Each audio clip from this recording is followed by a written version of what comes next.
안녕하세요, 나이프 리페어입니다. 이번 영상은 그동안 궁금해하셨던 댓글을 모아서 영상으로 제작하는 컨텐츠 영상입니다. 질문입니다. 혼약기나 백강 카스미 계열도 면을 딱 붙이고 안 갈고 이중각으로 저렇게 갈아도 될까요? 훨씬 편해 보이고 날이 단단해질 것 같은데 장단점 좀 알려주실 수 있나요? 라고 질문을 주셨습니다.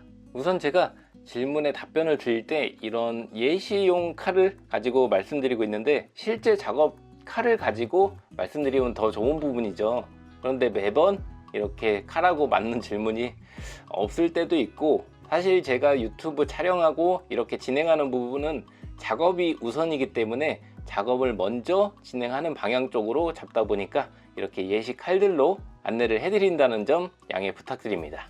질문 내용이 조금 어려울 수가 있어서 질문 내용을 조금 풀어서 말씀드리면, 혼약기, 그러니까 전체적인 칼 몸체 자체가 하나의 강제로 만들어진 칼입니다. 그리고 백강이라는 거는 칼의 강제의 구성, 재료의 목록이라고 생각해 주시면 되고, 카스미는 이 복합강을 말하는 거예요. 그러니까 단일 강제가 아니라 두 개의 강제를 합쳐서 만드는 그런 칼을 의미합니다. 그리고 이중각이라고 하는 것은 이 날끝 부분을 원래의 각도, 그러니까 지금 보면 이렇게 라인이 만들어져 있는데, 가까이서 보여드리면 이런 라인들이 있는데, 이 라인 말고 날끝 부분만 각도를 한 번 더 올려서 이 날끝만 정리하는 그런 개념의 연마를 말합니다. 그럼 질문에 대해서 답변을 드리자면은, 이중각을 만들어 사용하시는 그 기초 단계는 사실상 이 연마면을 얇게 만드는 작업이 우선시 돼야 됩니다. 연마면을 연삭해서 날끝까지 떨어지는 두께를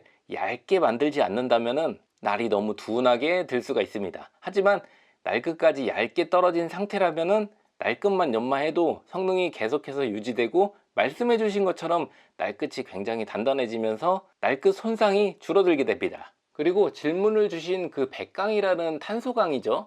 이 탄소강이라는 칼을 가지고 두께를 얇게 만들고 이중각을 주셨을 때 빠르게 연마도 가능하지만 성능이 굉장히 오래 가고 쉽게 무뎌지지 않는 것을 확인하실 수가 있습니다. 이중각을 사용하지 않는 분들의 단점은 날끝이 빠르게 손상된다는 게 단점이고요. 이걸 조금은 보완하고자 연마면을 둥글게 떨어지는 그런 연마로 변경해서 사용하시는 분들도 있습니다. 그리고 이중각을 사용하지 않기 때문에 날이 휜다던가 앞면, 뒷면이 조금 맞지 않을 경우는 날선이 울면서 나올 수가 있어요. 장점으로는 이중각을 넣었을 때보다 이중각을 넣지 않았을 때 좀 더 얇은 날을 만들어서 사용할 수 있다는 게 장점입니다. 이중각을 사용할 때 장점을 먼저 말씀드리면, 앞전에 말씀드렸던 날이 강해지고 좀 더 유지력이 올라간다는 점이고요. 날선이 무너지지 않고 재연마가 빠르다는 게 장점입니다. 단점으로는 계속해서 재연마를 하셨을 때 연마면이 날끝까지 떨어지는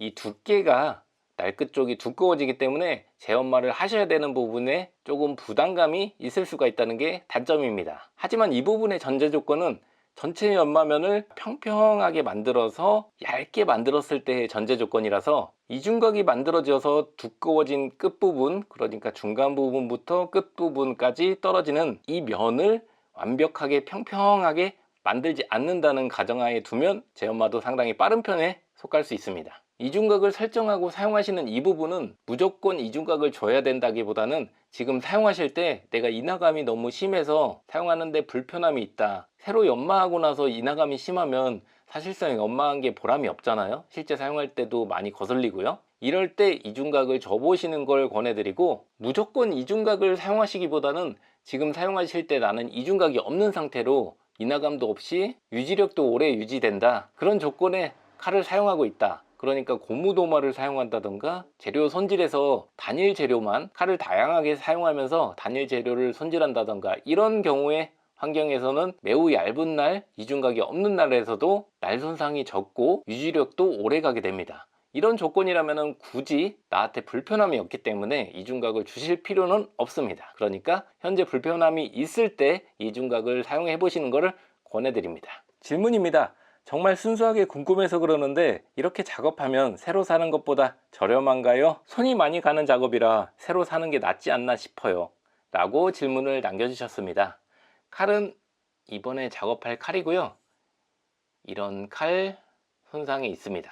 칼수리는 이 칼 손상 정도에 따라서 이렇게 보면 이런 손상 정도에 따라서 내가 어디까지 얼마만큼 작업을 할 거냐, 이 선택지에 따라 비용이 달라집니다. 제가 하는 수리 과정은 어느 부분을 어느 정도 수리할 건지에 따라서 비용이 결정되는 부분이고, 그 비용 같은 경우는 제가 처음 시작할 때부터 공개를 해놨습니다. 그래서 다른 분들 같은 경우는 모르겠는데 제 경우는 모든 단계별로 선택지에 따라서 비용이 공개돼 있고, 그 공개된 비용에서 크게 플러스 되거나 크게 마이너스 되지 않고 거의 그대로 비용이 나오게 됩니다.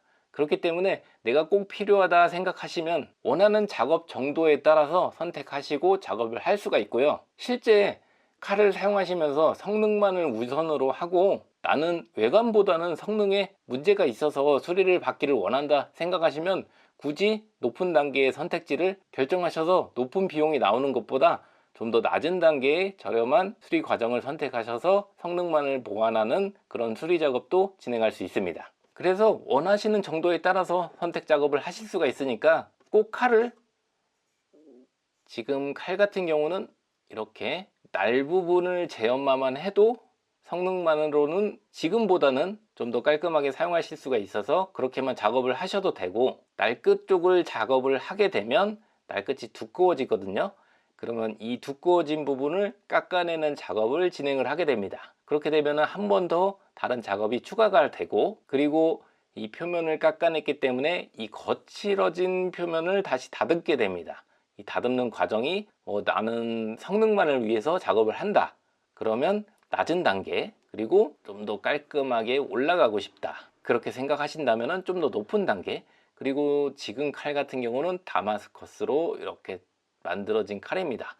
이 다마스커스 무늬까지 나는 복원을 하고 싶다 그러면 좀 더 높은 단계, 이렇게 결정하셔서 작업을 진행을 하게 됩니다. 높은 단계의 작업만 고집하실 필요는 없고 낮은 단계를 선택하셔도 되기 때문에 색깔을 사는 것보다 수리하시는 게 더 좋다 판단하시면 그렇게만 진행하셔서 작업을 하셔도 됩니다. 이건 제 개인적인 수리 시스템이긴 하지만 대부분의 칼 연마하시는 분들의 비슷한 공통점이기도 할 거예요. 비용이 공개되지 않는다는 점, 그 점만 조금 다르고, 이렇게 여러 가지 단계로 나는 수리를 진행하고 싶다 하면은 비용이 조금 더 올라가고, 나는 날끝 정도 기본적으로만 연마를 하고 싶다 그러면 조금 더 저렴한 비용으로 작업을 하실 수가 있을 겁니다. 꼭 색깔을 하실 필요는 없어요.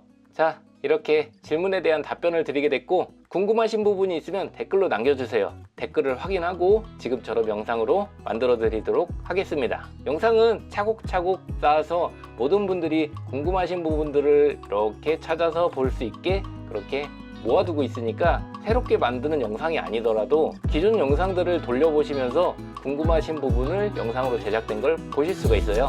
시간 나실 때 그 부분도 참고해 주시면 감사하겠습니다. 그럼 다음 영상에서 만나겠습니다. 감사합니다.